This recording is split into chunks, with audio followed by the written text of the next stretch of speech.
Welcome back to Pleasantview. Today we're going to be playing the Goth family, and we're going to find out if Don Lothario is going to go through with his marriage to Cassandra Goth.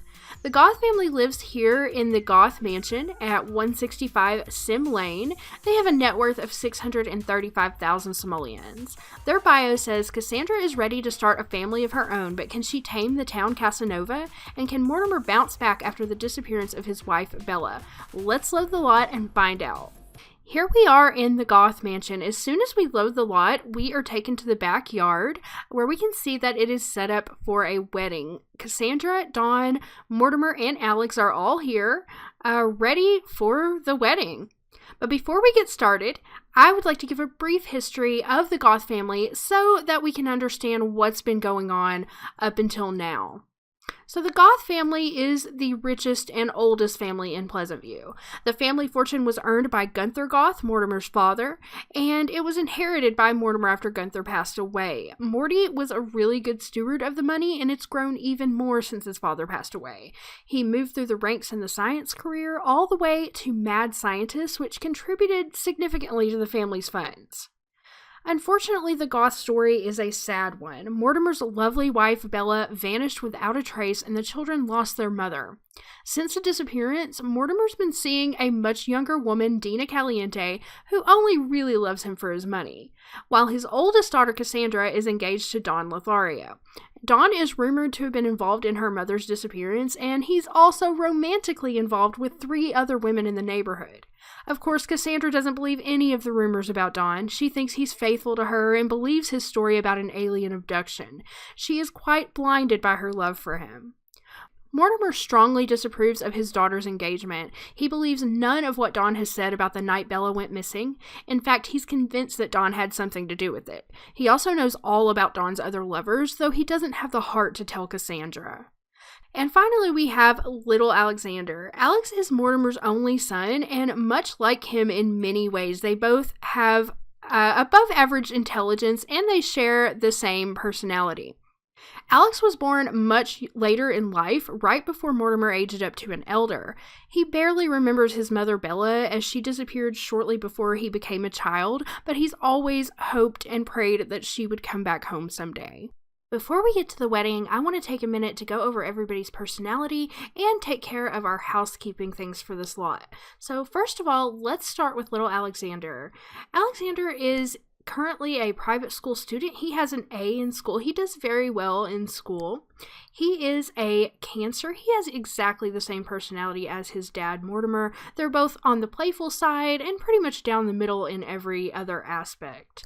His bio says, as a child of older parents, Alexander often wonders if he missed out on anything. His hobbies include optometry and number theory. He's kind of a dorky little kid, but we love him. He is interested in the environment, toys, sci-fi, school, and animals. And we don't know what his hobby is yet. And he has all of the same family memories. Whenever Michael Batchelor, his uncle, died, Mortimer grew up, Cassandra grew up, Cassandra got engaged. That's his most recent memory. And we'll find out more about Alexander as we play him and once he gets a little bit older. So let's go talk about Mortimer for a second. Mortimer is retired from the science career, level 10. He made it all the way to level 10. He has maxed out logic, cleaning, and almost maxed out cooking. He is also a Cancer, just like I said before. His bio says, cheerful and outgoing, Mortimer brings his old country upbringing into the modern age. He has an unusual fondness for insects. His interests include the paranormal, animals, sci-fi, toys, work, and health and culture. He has quite a few interests. We don't know what his one true hobby is yet. And he has all of his memories of retiring from his job, having 2 loves at once because he does still love Bella Goth, even though she's nowhere to be found, and now he is also in love with Dina. His turn-ons include aliens and blonde hair. Wow, how fitting, right? And his turn-off is mechanical. Now, I want to look at Mortimer's lifetime want. Right now, his lifetime want is to become city planner, and that's just randomly generated. I don't feel like it really suits Mortimer at all, so we are going to change that. I'm going to purchase the Simlander, Just plop it down right here, and we're going to re-roll his lifetime 1 until we find something more suitable for him. I have landed on max out 7 skills. I think this is a really good lifetime want for Mortimer and something he can actually work towards. Now that he has all this time on his hands after retiring, he can actually work on maxing out skills, something that he definitely enjoys, as we can tell here. He's already maxed out 3, so he only has 4 more to go. Now, Mortimer most definitely would have gone to college and received a college degree since he did make it all the way to level 10, and he also would have had to have had an A GPA. Once again, we're going to use the Counterfeit college diploma, just like we used in the first episode, and we are going to give him a college degree. Come back here, Mortimer. Let's see, we're going to give him a degree in physics. We're going to choose an A+ GPA for him, and we are going to bring him back over here. Come back over here. Now we're going to give him his additional want slots. And finally, we are going to calculate his secondary aspiration. Here are the results for Mortimer. He actually tied for knowledge and family, but since he's already a knowledge sim, we're going to give him a secondary aspiration of family. And I think that actually makes a lot of sense for him. So we're going to go ahead and give him the complete knowledge tree. And then we're going to use his remaining points in the family aspiration. He has 1 point left now, and I think I'm going to give him slower social and comfort decay. Now Mortimer is all ready to go, and let's go talk about Cassandra. Okay, so Cassandra's already started to welcome Dawn here. Let's let them finish this little interaction. Okay, and let's talk about Cassandra here. Now, Cassandra, of course, is a family sim.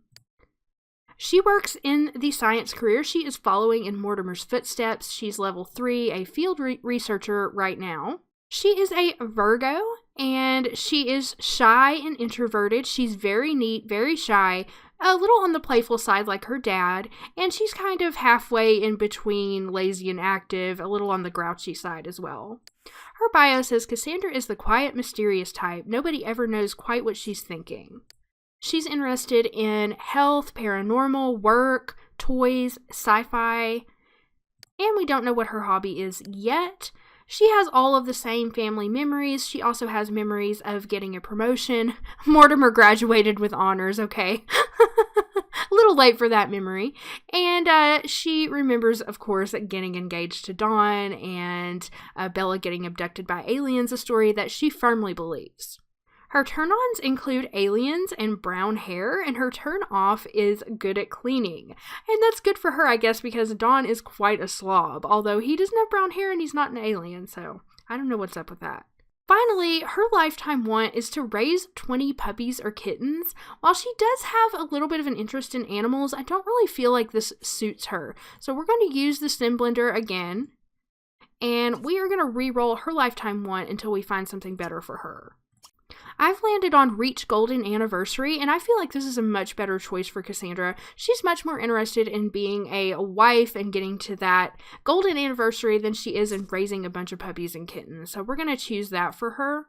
We're also going to give her a college diploma since she is working in the science field, and we're going to give her a degree in physics just like her dad. And for her GPA, I'm just going to randomize it because I have no way to know how well she would have done in school. She's already at level 3, so she would at least have a C, but I'm just going to randomize it. Now we're going to add her want slot. And finally, I'm going to calculate her secondary aspiration. And here are the results for Cassandra. She actually has the highest number of points in knowledge, so we're going to be giving her a secondary knowledge aspiration. Once again, I really feel like that suits her. And we're going to give her the family tree, except for I do not give my Sim super fertility because we're going to have enough babies to deal with. So we're going to move over here and give her knowledge. And I'll go ahead and use her remaining point on slower, social, and fun. Now that we have all of our housekeeping taken care of, let's get down to business and have this wedding. Are you guys ready? I cannot wait. So when you first load the Goth household, you get a pop-up that says Cassandra is smitten with Dawn and wants to get hitched. Perhaps an affectionate gesture will put the relationship on a strong footing. She has the want to kiss Dawn, so we're going to go ahead and lay a romantic kiss on him.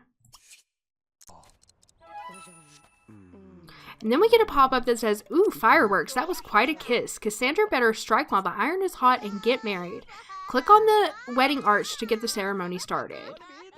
So Dawn and Cassandra are going to go under the wedding arch, get into their formal clothes, and get married. Hopefully Mortimer and Alex will get up here and sit down. I'm actually going to force them to. Stop playing. Come watch your daughter and your sister get married. Okay, so they are exchanging their vows. Cassandra is presenting the ring, putting it on. Oh no. Dawn is looking super nervous. Look at those shifty eyes. He is going to leave her at the altar. He is running away. Oh no. Poor Cassandra. Look at her face. Her heart is broken. Dawn has left her at the altar, and she is going to go into Aspiration failure now. This was one of her biggest fears. She really, really believed that Dawn was going to marry her. Look, Mortimer and Alex are really upset by this too. Like, they knew what kind of guy Dawn was. They knew that he was sleazy. But they didn't want Cassandra to marry him, but they also didn't want Cassandra to get her heart broken like she did. So the therapist has shown up to give Cassandra some much needed therapy to help her through this. Look, Mortimer is crying back there. He's so upset that this is happening to Cassandra, while simultaneously making fun of her for being crazy. Okay. So let's hope that with this therapy session and the support of her family, that Cassandra can make it through this really difficult time. She still has the want to get married to Dawn. I thought that might go away, but it did not. She still loves him somehow. But if we look at their relationship, she actually is enemies with him now. She is really, really, really furious with him. So she's going to go over here and hang out with her dad and brother. They just had a negative interaction. And Mortimer's reminding her, like, you're a strong woman. You graduated from college. You do not need a guy like Dawn. So you know what we're going to do now to cheer Cassandra up after she finishes playing with her brother? We're going to send her inside and give her a makeover. Cassandra is very pretty. She just needs an updated style. Like, she's been wearing these pigtails since she was a little girl, and it's time for her to feel good about herself and get herself a more modern hairstyle. So here is Cassandra's new look. She decided to let her hair down and cut it in a more modern style. She got some much better makeup going on, and she got contact lenses. Here's a better look at her, although it is kind of dark in the house. You can pretty much see how much better she looks, and I think this is going to make her feel better about herself as well. Now, I am going to lock in the have a baby want for her, even though she doesn't really have any romantic prospects right now. And I'm not going to be locking in get married to Dawn because I do not see that happening for her in her future. What she does want to do is flirt and talk to Darren. So let's go ahead and call up Darren and have her at least chat with him. She is very good friends with Darren. They are best friends, actually, and they have a relationship of 75/69. They have 2 bolts of chemistry as well. Now, Darren has a crush on Cassandra, but she is not aware of that, and she doesn't feel the same way about him. She just sees him as a friend, but he kind of has more feelings for her. And so she's going to call and tell him about what happened. She's talking to him about the wedding. And we'll see what happens between these two, if anything, in the future. While Cassandra's on the phone with the Darren, it looks like they're going to be talking for quite a while. We'll go ahead and check on Mortimer and Alex. So they are still outside in the back. I'm also waiting for the ghosts to come out tonight. We should be seeing some of the Goth or Crumple Bottom ghosts tonight. Mortimer is going to go in and use the bathroom. He is getting very tired, so he's probably going to go to bed soon. Same for little Alex. He is hungry and needs to use the bathroom. We'll have him go in and get a snack. just maybe some chips or something. They didn't serve the buffet because the wedding didn't go over. Also, I think it's kind of strange that the wedding was going on, but Cassandra's best friends Darren and Mary Sue did not come. I don't think they approved of her wedding to Dawn, and they didn't really want any part of it, but I hope they're going to be there for her to help pick up the pieces now that Dawn is pretty much out of the picture. So Cassandra seems to be feeling somewhat better. She wants to play with Darren. She wants to flirt. She's juggling some cups. I guess everybody grieves in a different way. I'm going to take care of everyone's needs and send them off to bed for the night. It's getting pretty late here. Little Alex has to go to school tomorrow. And unfortunately, Cassandra is going to sleep alone tonight on what should have been her wedding night. She should have been spending the night with her new husband, but instead she's sleeping alone in her childhood bed. It is quite sad, but I have hope that Cassandra is going to find happiness in the future. And I need to know, guys, leave a comment down below and let me know what happened in your Pleasantview. Did Dawn leave Cassandra at the altar, or did you have them get married? Did she marry Darren? What did you do with Cassandra? I want to know. Leave a comment and let me know. So this is going to conclude the setup portion for the Goth family, at least the first part of it anyway. In episode 3, we're going to be playing the Caliente family, where Dina is going to make her big move on Mortimer. Is he going to marry her? And where is everybody going to live now that Cassandra is staying in her father's house and not getting married to Dawn? So tune in for that. That should be coming out shortly. If you guys enjoyed this video, don't forget to give me a thumbs up, subscribe if you haven't already, and hit the notification bell so you don't miss any of my upcoming videos. Also, don't forget to visit my blog at PleasantSims.com, follow me on all the social media, and come and join our Discord server. We would love to have you. We have over 500 people in our Discord server now, so come and join us. And thanks so much for watching, guys. I will see you with a new episode very soon.